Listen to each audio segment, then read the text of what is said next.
Assalamualaikum warahmatullahi wabarakatuh. Selamat pagi anak-anak semuanya. Semoga pagi ini anak-anak tetap dalam keadaan sehat walafiat dan tentunya tetap terus semangat untuk belajar. Oke, pada pertemuan kali ini kita masih membahas tentang tema 5, yaitu pengalamanku. Subtema pertama, pengalamanku di rumah, dan ini pembelajaran yang ke-6, yaitu menunjukkan perilaku di rumah yang sesuai dengan sila ketiga Pancasila. Kalau pada pertemuan sebelumnya, yaitu pertemuan ke-5, kita membahas tentang perilaku di rumah yang sesuai dengan sila kedua Pancasila. Sekarang membahas yang ketiga. Sepupu Beni datang dari kampung. Beni senang dikunjungi saudaranya. Beni dan sepupunya saling berkunjung. Beni selalu menjaga kerukunan antar keluarga. Sikap ini contoh perilaku sesuai sila ketiga Pancasila. Nah, perhatikan gambar ini ya. Ini Beni dan sepupunya. Kamu harus hidup rukun. Rukun dengan teman, rukun dengan anggota keluarga, rukun dengan tetangga. Hidup rukun merupakan contoh perilaku yang baik. Hidup rukun sesuai sila ketiga Pancasila. Coba perhatikan percakapan berikut antara Beni dan sepupunya. Beni, aku punya tugas dari guruku. Aku ingin mendiskusikan denganmu. Diskusinya selama libur di sini ya. Hidup rukun antar anggota keluarga. Ini contoh yang baik. Contoh ini sesuai sila ketiga Pancasila ya. Adakah contoh lainnya? Kemudian Beni berkata, kebetulan sekali aku baru mempelajarinya. Selain itu, ada contoh lainnya seperti yang pertama, mengutamakan kepentingan keluarga. Yang kedua, tidak memaksakan kehendak. Yang ketiga, saling menyayangi, saling menolong, saling menghormati, dan saling menghargai. Juga gotong royong di antara anggota keluarga. Yang keempat, menjaga dan memelihara harta benda keluarga. Perhatikan gambar berikut. Contoh perilaku di rumah yang sesuai sila ketiga Pancasila. Pilihlah dengan memberi centang. Yang pertama ini gambar Beni sepertinya sedang marah ya. Kalau dilihat dari ekspresi wajah dan tangan kanan yang mengepal ini, sepertinya Beni sedang marah. Jadi ini tidak sesuai dengan sila ketiga Pancasila. Jadi salah. Yang kedua adalah gotong royong. Ini mereka berdua sedang mengangkat buku, yaitu dengan saling membantu gitu ya. Kalau diangkat satu orang mungkin akan terasa berat, makanya kalau dibawa oleh dua orang akan menjadi lebih ringan dan termasuk contoh perilaku sila ketiga. Betul. Yang ketiga adalah menyirami bunga bersama. Apakah ini termasuk sila ketiga? Ya, betul. Ini termasuk sila ketiga. Yang keempat adalah makan bersama. Ini makan bersama ini termasuk sila ketiga Pancasila ya. Kalau berdoa sebelum makan atau sudah makan itu merupakan contoh perilaku sila pertama. Kalau hidup rukun dan makan bersama itu termasuk sila ketiga Pancasila. Yang kelima ini berdiskusi, atau ini contohnya ya lebih ke rukun ya. Mungkin rukun, tidak bertengkar, belajar bersama gitu kan. Ini termasuk contoh sila ketiga Pancasila. Dan gambar yang ke-6 ini ibu memberikan boneka kepada anaknya. Nah, ini ibu Beni memberikan boneka kepada kakak Beni gitu ya. Nah, ini termasuk salah satu bentuk menyayangi. Jadi menyayangi itu termasuk sila ketiga Pancasila. Selanjutnya amati gambar di samping. Beni sudah menerapkan sila ketiga Pancasila. Contohnya Beni rukun dengan kakaknya. Nah, ini tadi boneka yang diberikan oleh ibunya ya. Beni bersyukur mempunyai kakak yang baik. Kakaknya sayang dan suka menolong. Selanjutnya, aku sering bermain bersama kakak. Kakak juga sering menolongku. Ketika aku membutuhkan bantuan, kakak memperhatikan kebutuhanku. Aku bersama kakakku sangat rukun. Aku dan kakakku saling menyayangi. Nah, tiba-tiba Beni membuka jendela. Ternyata hari ini turun hujan. Beni menunggu hujan reda. Kemudian Beni nyanyi lagu tik tik tik bunyi hujan. Ayo tirukan bersama. Tik tik tik bunyi hujan di atas genting.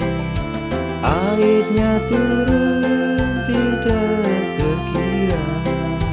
Cobalah tengok dahan dan ranting, pohon dan kebun basah semua.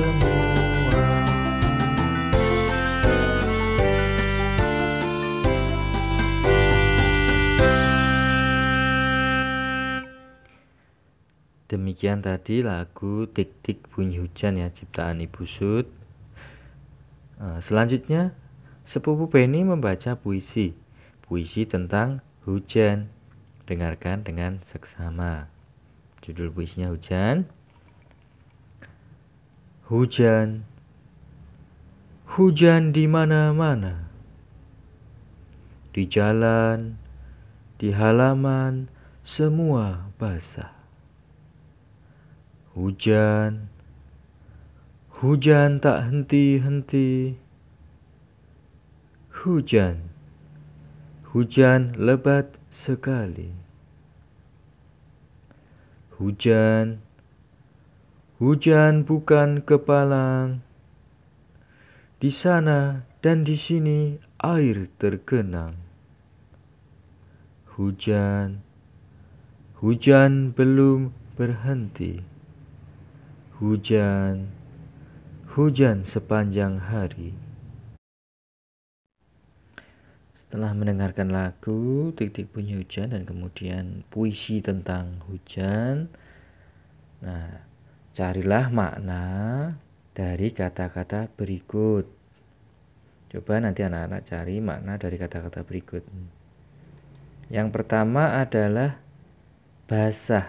Kira-kira maknanya apa kalau kata basah itu? Basah. Basah itu artinya atau maknanya adalah mengandung air.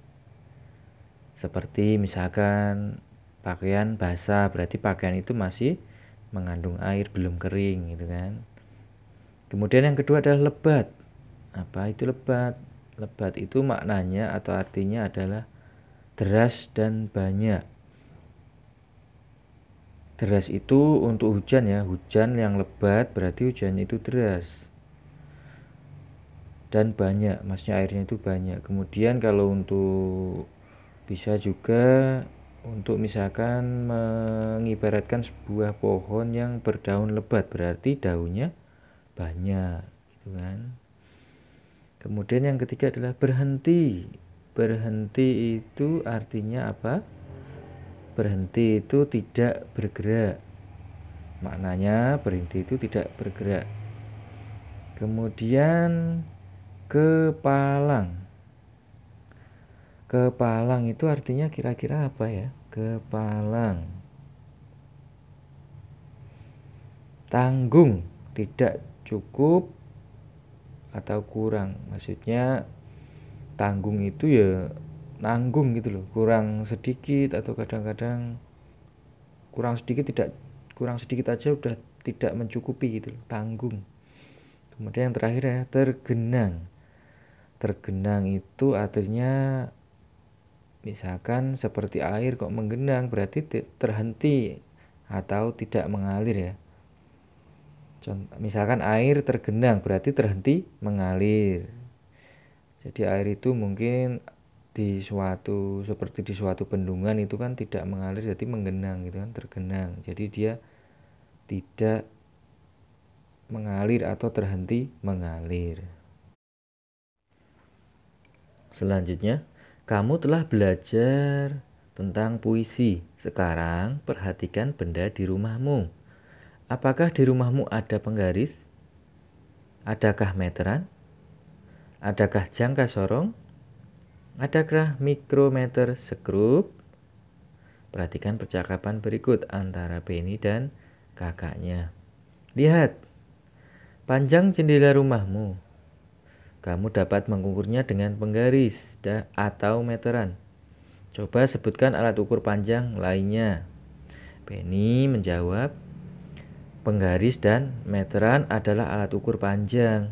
Alat ukur lainnya jangka sorong dan mikrometer skrup.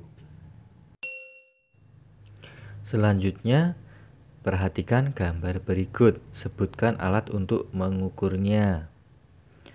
Gambar yang pertama adalah gambar fast foto atau bingkai foto ya. Ini mengukurnya menggunakan penggaris dan juga meteran. Meteran juga bisa ya. Meteran saku itu juga bisa untuk mengukurnya. Yang kedua adalah gambar kipas angin dan pintu. Untuk mengukurnya menggunakan penggaris bisa, tapi lebih diutamakan meteran karena panjangnya melebihi 30 cm. Gambar yang ketiga adalah gambar ini cuman dudukan atau kaki kipas ya, kipas angin itu. Ini mungkin lebih ke ini ya.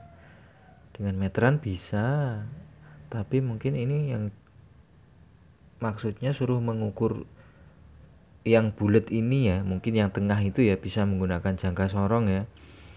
Yang tengah itu sepertinya bentuknya bulat, makanya bisa diukur menggunakan jangka sorong. Yang keempat adalah sapu. Sapu ini bisa diukur menggunakan apa? Menggunakan meteran dan jangka sorong untuk mengukur ini pegangan sapunya ini bulat, jadi bisa menggunakan juga jangka sorong. Yang kelima adalah pintu. Pintu lagi ya. Yang kelima pintu otomatis menggunakan penggaris dan meteran. Yang keenam adalah cermin.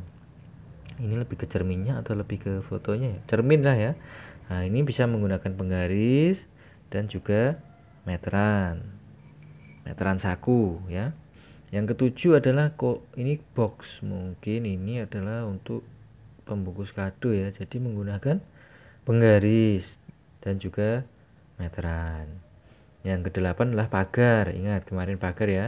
Pagar bisa menggunakan penggaris, juga bisa menggunakan meteran. Tetapi lebih diutamakan menggunakan meteran karena panjangnya lebih dari 30 cm. Demikian untuk pembelajaran hari ini. Semoga bermanfaat. Tetap semangat belajar. Sampai ketemu lagi besok pagi ya. Pak Guru akhiri, billahi taufiq wal hidayah. Assalamualaikum warahmatullahi wabarakatuh. Terima kasih.